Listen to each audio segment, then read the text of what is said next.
ಒಂದು ಸಣ್ಣ ಹಳ್ಳಿಯಲ್ಲಿ ಒಂದು ಹಳೆಯ ಬಾವಿ ಇತ್ತು.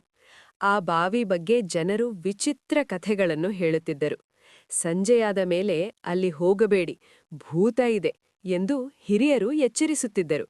ಆದರೂ ಒಂದು ದಿನ ರಾಮು ಎಂಬ ಹುಡುಗನ ತಾಯಿ ಅವನನ್ನು ನೀರು ತರಲು ಕಳುಹಿಸಿದಳು. ರಾಮುಗೆ ಸ್ವಲ್ಪ ಭಯ ಇದ್ದರೂ ಧೈರ್ಯದಿಂದ ಬಾವಿಯ ಕಡೆ ಹೊರಟನು. ಸೂರ್ಯ ಅಸ್ತಮಿಸುತ್ತಿದ್ದ. ಸುತ್ತಮುತ್ತ ಕತ್ತಲೆ ಹೆಚ್ಚಾಗುತ್ತಿತ್ತು.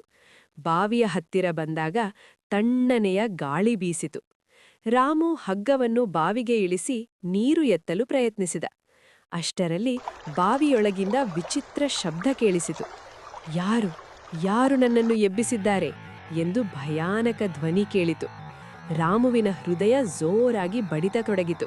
ಅವನು ಹಿಂದೆ ಸರಿಯಲು ಯತ್ನಿಸಿದ. ಆದರೆ ಕಾಲುಗಳು ನಡುಗುತ್ತಿವೆ. ಹಠಾತ್ ನೀರಿನೊಳಗಿಂದ ಒಂದು ನೆರಳು ಮೇಲಕ್ಕೆ ಏರಿದಂತೆ ಕಾಣಿಸಿತು.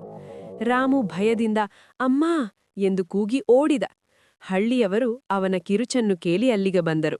ಆದರೆ ಅವರು ನೋಡಿದಾಗ ಬಾವಿಯಲ್ಲಿ ಏನೂ ಇರಲಿಲ್ಲ. ಆ ದಿನದಿಂದ ಯಾರೂ ಆ ಬಾವಿಯ ಬಳಿ ರಾತ್ರಿ ಹೋಗಲಿಲ್ಲ. ರಾಮು ಮಾತ್ರ ಆ ಭಯಾನಕ ಅನುಭವವನ್ನು ಮರೆಯಲೇ ಇಲ್ಲ.